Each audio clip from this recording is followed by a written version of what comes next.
अस्सलाम वालेकुम नाजरीन, आप देख रहे हैं अहमद मंसूर की पक्की खबर।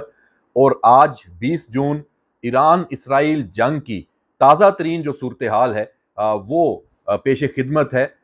बहुत ही अहम बड़ी खबर और मुसद्दका और अमेरिका से आई है कि ईरान के पास जो इंटरसेप्टर मिसाइल हैं, जो उसका मिसाइल डिफेंस सिस्टम है, आयरन डोम है, एरो 3 खास तौर पे जो बैलिस्टिक मिसाइल्स को टारगेट करता है, वो मिसाइल कम होते जा रहे हैं। और ईरान के पास जितने मिसाइल मौजूद हैं उनके मुकाबले में इसराइल के पास इंटरसेप्टर्स बिल्कुल ही ना होने के बराबर रह गए हैं। ये बहुत बड़ी खबर है और अमेरिका इस पे परेशान इसलिए है। ये अमेरिकी जो दिफाई एहलकार है, ये उसकी जानिब से ये बात की गई है। उसके बाद ये देखा जा रहा है कि अमेरिका से इसराइल की ये वाली जो मदद है ये शुरू कर दी गई है। लेकिन यहां भी एक प्रॉब्लम है। अमेरिका खुद भी ईरान के खिलाफ जंग में शामिल होने की तैयारी कर रहा है। और जो अमेरिकी अड्डे हैं, अमेरिकी बेसिस हैं, अमेरिकी बहरिया मशरक वुस्ता में पहुंच चुकी है, वो तमाम जो अहदाफ ईरान के हो सकते हैं उनको सिक्योर करने के लिए अब अमेरिका को खुद भी ये इंटरसेप्टर्स चाहिए बहुत बड़ी तादाद में। कि ईरान हमला करेगा तो अपने जो बेसिस हैं उनका बचाव तो अमेरिका ने पहले करना है। तो वो इसराइल की मदद करे या अपने जो पूरे रीजन में दर्जनों उसके एयर बेसिस हैं, फौजी अड्डे हैं, इंस्टॉलेशंस हैं, बहरी अड्डे हैं, बहरिया है, उनको उनके लिए वो स्टॉक जखीरा करके रखे, जमा करके रखे और वहां पहुंचाए। तो ये सूरत हाल बहुत ही परेशान कुन हो चुकी है इसराइल की। और जो माया नाज उसका दिफाई निजाम था, जिसके बलबूते पे वो पूरी दुनिया को आंखें दिखा रहा था, इस पूरे खित्ते में, खास तौर पे मशरक वुस्ता में, कि भाई मुझ तक तो आपके ना मिसाइल पहुंच सकते हैं, ना रॉकेट्स पहुंच सकते हैं, ना ड्रोन्स पहुंच सकते हैं। तो अब तो सब कुछ पहुंच रहा है। जुमे की सुबह इसका अमली मुजाहरा भी देखने में आ गया। ईरान की तरफ से सिर्फ एक मिसाइल फायर हुआ और उसको किसी ने इंटरसेप्ट नहीं किया, इसराइल में किसी मिसाइल ने। अच्छा, इसका एक और जो पहलू है, जो दफाई माहरीन उस जानिब भी अब सोच रहे हैं कि एक तो इंटरसेप्टर्स की तादाद कम हो गई है इसराइल के पास, दूसरा ईरान के पास जो इंटेलिजेंस मालूमात हैं वो इतनी एक्यूरेट हैं कि उसे इसराइल की पूरी दफाई हिकमत अमली और उसकी जो पोजीशंस हैं हथियारों की, जो जहां जहां तनसीब है, उसका भी उसके पास नक्शा है। अब ये जो इंटरसेप्टर्स हैं, जो मिसाइल, ये डिफेंस सिस्टम्स हैं, ये कोई ऐसे नहीं है कि एक जगह लगे हुए हैं और फिर पूरा इसराइल जनाब उस पर वो कवर हो जाता है।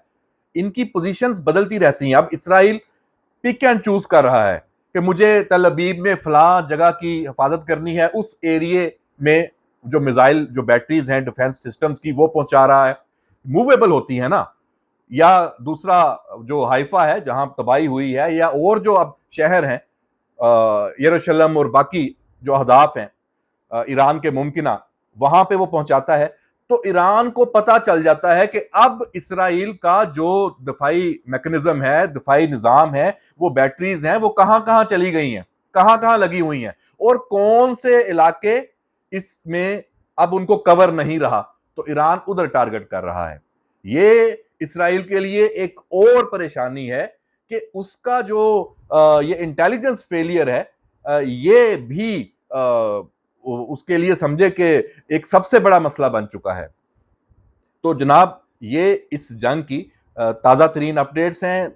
हमले हुए आज जुमे की सुबह ईरान ने इसराइल पे किए, और पूरी रात इसराइल ने भी ईरान में बहुत सारे अहदाफ को निशाना बनाया। अब ये क्या किसने तबाह किया, उससे ज्यादा अब बात और फोकस हो चुका है अमेरिका के ऊपर कि अमेरिका अब क्या कर रहा है। और अमेरिका अपनी तैयारी कर रहा है, इसमें कोई शक नहीं। लेकिन अमेरिका सफारती सतह पे ज्यादा एक्टिव हो चुका है। उसके लिए जो मैं बात करने लगा हूं, आप उससे एग्री करेंगे, क्योंकि वो एक मंतकी बात है और वो ग्राउंड रियलिटी है। अमेरिका के पास भी वही दिफाई निजाम है जो इसराइल के पास है। हां, जो अमेरिका के पास अटैक करने का सिस्टम है वो इसराइल से कुछ बेहतर है, इसमें कोई शक नहीं। लेकिन जो दिफाई निजाम जब इसराइल वाला ही अमेरिका के पास है और ईरान उसको खातर में नहीं ला रहा, वो उसको हदफ बनाए जा रहा है, तो अमेरिका जंग में शामिल होता है तो ईरान फिर वो तमाम अहदाफ जो अमेरिकी खिते में मौजूद हैं उनको बासानी टारगेट करेगा, क्योंकि उसको इन दफाई निजामों की जो कमजोरियां हैं उसका पता चल चुका है। तो अमेरिका के लिए जंग में ना जाने में सबसे बड़ी रुकावट है वो यही है। अब अमेरिका ये चाह रहा है कि एक दो हफ्ते इसराइल को और दे।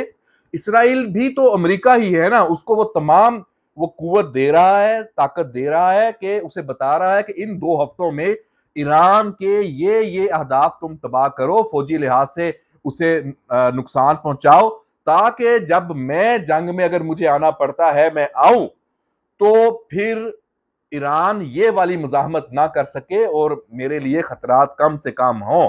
तो जनाब ये सबसे बड़ी और अहम वजह है। और इसके साथ साथ चूंकि ईरान का जो जोहरी प्लांट है जिसकी सब हर जगह धूम है, बात है कि वो इंतहाई महफूज तरीन है और इस दुनिया में सिर्फ एक अमेरिका है जो उसको टारगेट कर सकता है। बंकर बस्टर जो बम है अमेरिका के पास B1 B2 से, हम पहले भी मुख्तलिफ व्लॉग्स में ये जिक्र कर चुके हैं। तो अमेरिका इस पे भी है कि अगर हमले में आता है तो वो तब आए जब 100% यकीनी हो कि ये ईरान का जो जोहरी प्लांट है, जोहरी सलाहियत है, वो मुकम्मल तौर पे तबाह कर सके। रूस खुल के आना शुरू हो गया है इस सारे मामले में। रूस ने अब आंखें दिखाना शुरू कर दी हैं और रजीम चेंज वाला ऑप्शन तो अब दुनिया इस पे आ रही है, जो ईरान के साथ खड़ी है कि ये काबिल कबूल नहीं है, कोई साथ नहीं देगा। यहां भी सफारती लिहाज से इसराइल और अमेरिका तनहा होते नजर आ रहे हैं, बल्कि खुद अमेरिका भी डामाडोल है इस मामले में, इसराइल की इस हिकमत अमली में कि ईरान में अब रजीम चेंज की तरफ जाना पड़े। तो भाई रजीम चेंज की तरफ तो तब जाए ना जब आप पहले मरहले में कामयाब हुए हों, अभी तो आप पहले मरहले में ही कामयाब नहीं हो सके। तो जनाब ये अपडेट्स हैं, आप मजीद इस पे इंफॉर्मेशन आपसे जरूर शेयर करेंगे। खास तौर पे जो अमेरिका क्या कर रहा है ये बहुत अहम है, और पाकिस्तान और अमेरिका के दरमियान क्या बात हुई है इस पे भी मैंने एक 24 न्यूज पे व्लॉग किया है, उसमें मैंने सारा ये मंजरनामा बताया है कि क्यों ये पाकिस्तान के ऊपर ऐसी फेक न्यूज की बौछार कर दी गई है कि पाकिस्तान ने अमेरिका को एयर बेसिस दे दिए हैं। ऐसा कुछ नहीं है, मुकम्मल तौर पे फेक न्यूज है। पाकिस्तान का सरप्राइज कुछ और है, उस पर भी हम बात करेंगे। इजाजत दीजिए, अल्लाह हाफिज।